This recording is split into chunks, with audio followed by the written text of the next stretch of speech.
Okey, baik. Tentang hibah ataupun wasiat ataupun faraid, tiga elemen sangat penting tapi berbeza fungsi dia dalam pengurusan pusaka. Baik, yang pertama tuan-tuan macam Allah Subhanahu Wa Taala sekalian, bila sebut hibah, hibah ni pemberian kita beri kepada seseorang semasa kita hidup. Asalnya hibah macam itulah, disebut sebagai hibah mutlak. Saya suka pada Al-Fadhil Ustaz moderator pada pagi ni, saya kata saya nak hibahkan saya punya contohnya jentera Toyota saya nak bagi contoh bukan betul, contoh saya nak bagi Ingat nak ibah bisnes tak? ataupun saya kata saya nak bagi kokotin, insya-Allah saya bagi kokotin kat Ustaz contoh. Elang pula pada pagi ni, alhamdulillah kata saja pun sedap. Jadi beli kokotin saya bagi kat dia, maka itu hadiah yang saya berikan kepada Ustaz, hibah ataupun dan sebagainya. Asalkan benda tu bermanfaat dan dia milik kita, bukan milik orang lain. Contoh kita pergi rumah jiran kita, kita bawa anak kita. Saya kata, "Mak, rumah ni abah bagi kat kamu." Tu tak boleh lah sebab bukan rumah kita. Satu. Adapun terkini kita ada hibah cara umrah ataupun rukbah, itu mungkin Ustaz lebih afdal untuk menceritakan perkara ini. Disebut sebagai hibah bersyarat yang kita berikan. Adapun orang kata kalau kita buat hibah menafikan faraid, di sini mungkin ada sedikit pencerahan yang boleh saya cerahkan kepada tuan-tuan. Hibah ni kita beri semasa kita hidup. Maknanya kita tak mati lagi. Kita hidup tak mati lagi. Kalau kita hibah semasa kita mati, itu zombie. Zombie kapur pisang. Jadi tak boleh. Jadi bila mana kita beri hibah semasa kita hidup, maka hadirin mati Allah Subhanahu Wa Taala sekalian, hukum hibah tu sah terjadi. Cuma satu yang saya nak tegur kepada tuan-tuan. Minta maaf lah kalau ada mungkin yang tak mungkin Ustaz tak orang kata tak join dengan pandangan saya ni. Itu mungkin Ustaz boleh tegur ataupun Ustaz boleh kupas lepas ni. Contoh nanti mati Allah Subhanahu Wa Taala sekalian, kes seorang bertemu dengan saya. Dia datang, dia seorang jutawan datang. Saya bukan majlis agama, saya hanya ustaz biasa je, tapi mari orang nak tanya tentang faraid, tentang pusaka, hibah dan sebagainya. Dia tanya, hadirin macam Allah Subhanahu Wa Taala sini, dia tanya kepada kita, "Ustaz, saya ada anak perempuan 2 orang. 2 orang anak perempuan. Saya duit banyak. Saya kata saya dah letak kat akaun anak perempuan ni ratus ribu, yang ni ratus ribu. Saya ada 2 orang anak perempuannya." Suami dia cakap macam tu, isteri dia pun cakap dua-dua kaya. Dua-dua kaya. Saya lah hati saya, alangkah bagusnya kalau dia bagi saya juga beratus ribu. Dalam hatilah. Tapi hakikatnya tidak terjadi seperti itu. Cumanya bila jadi macam tu hadirin mati Allah. Last sekali saya tanya pada dia, "Tak ada adik-beradik ke?" Dia pun jawab, "Sebab itulah kami nak hibah awal-awal ni Ustaz. Tak nak adik-beradik kami dapat." Jadi hadirin mati Allah Subhanahu Wa Taala, walaupun hibah itu sah, hibah tetap sah. Tuan-tuan nak bagi kat siapa? Nak bagi kat saya ke, nak bagi kat ustaz ke, sebagainya, sah. Tapi tuan-tuan macam Allah Subhanahu Wa Taala, niat tu sila betulkan. Niat tu sila betulkan. Kalau beri semasa hidup untuk mengelakkan adik-beradik kita dapat, maka di sini perbahasan ulama. Ada ulama menafsirkan ataupun menyebut bahawa kalau hibah dengan tidak adil, hukum hibah itu sah. Tapi dalam mazhab Imam Syafi'i kata makruh. Makruh ni Allah tak suka. Bila sebut makruh, ada je mudarat yang akan datang selepas itu. Antaranya akan berlakulah perselisihan faham antara adik-beradik, antara pakcik dengan anak saudara dan sebagainya. Yang kedua, kalau kita melebihkan salah seorang dan menzalimi salah seorang yang lain, hukumnya menjadi haram. Dan ini juga disebut oleh para ulama, tapi hibah tetap sah. Kalau cerita bab hibah, sahlah hibah ni. Maka hibah ni maksud saya lah pemberian semasa kita hidup. Pemberian semasa kita hidup. Baik. Yang kedua, wasiat.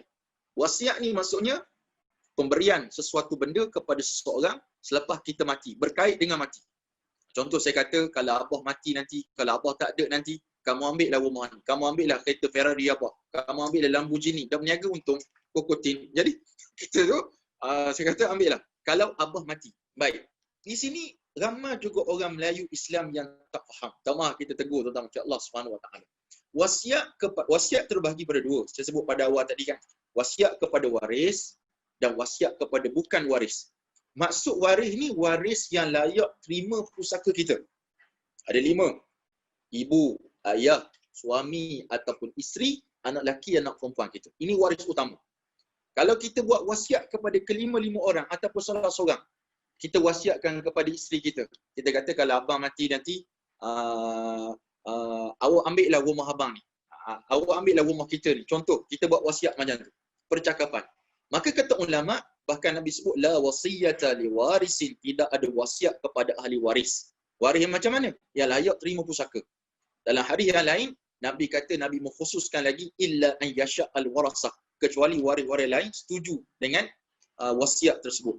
Yang ni kita kena clear. Sebab ada orang jual produk, dia kata buatlah wasiat. Buatlah wasiat, nanti waris tidak akan berbalah. Siapa cakap tak berbalah. Sebab wasiat kepada ahli waris boleh dicabar tuan. Sebab nak wasiat kepada ahli waris mesti mendapat persetujuan semua waris. Mendapat persetujuan yang kata ulama bukan semasa kita tulis tu. Waktu saya buat wasiat, saya tulis wasiat kepada adinda banyak ni, kepada pekanda macam ni macam tulis, saya pun cop ataupun tanda tangan, ada saksi dan sebagainya. Waktu tu wasiat saya walaupun bertulis, tetapi dia tidak boleh dikuatkuasakan lagi. Sebab apa? Sebab saya masih hidup.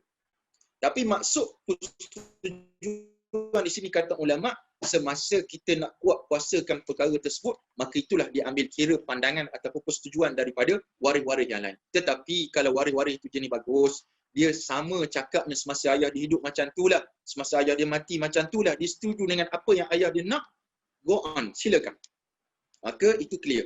Yang kedua, wasiat kepada bukan waris. Yang inilah perlu kita tekankan pada ayat 180 tentang wasiat ini, ditujukan kepada bukan waris kita. Siapa dia? Anak angkat kita, ustaz kesayangan kita, nak bekas makwa kita sebagai contoh, ataupun siapa-siapa yang kita nak bagi bukan waris.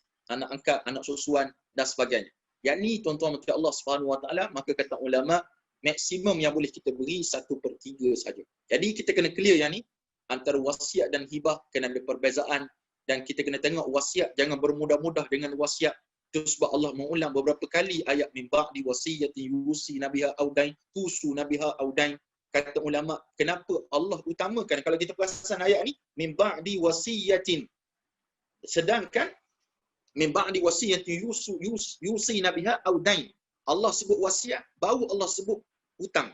Sedangkan dalam struktur pembahagian pusaka, pengurusan pusaka, hutang dulu baru wasiat.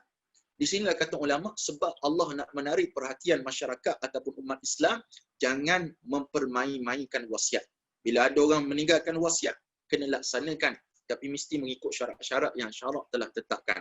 Last sekali Ustaz, last sekali. Ada kadang-kadang orang kita bila keluar je wasiat daripada mak ayah dia, terus dia ikut. Dia ibarat macam mandatory. Tak ikut, mati kita ni. Contoh mak dia pesan, kalau mak tak ada nanti, kamu jangan jual rumah ni. Set kita jangan pecah. Ada 7 orang anak ni. Set kita jangan pecah. Mak dia pesan. Lepas tu mak dia mati. Adik dia nak bayar PTPTN. Contoh duit tak ada nak bayar. Moratorium dah berhenti dah. Nak bayar PTPTN. Adik dia kata, abang, jual lah rumah kita paraik lah. Abang dia kata, mogak. Nak kena apa agak dia kata. Nak kena tapa agak. Mak pesan dah. Jangan jual rumah ni. Dia kata. Jangan jual rumah ni. Maka 7 anak setuju dengan wasiat yang tak sepatutnya tak boleh ikut. Tak ikut pun tak apa. Bila 7 orang setuju, 7 orang ni pun kahwin. Ada 7 orang anak. Ada 49 cucu setiap. Seorang ada 7. Bayangkan mati 7 orang. Adakah 49 cucu ni tadi akan setia dengan rumah tadi? Jawapannya tak, tuan-tuan. Macam Allah. Jadi tepuk dada. Tanya iman lah. InsyaAllah. Wallahu a'lam bissawab.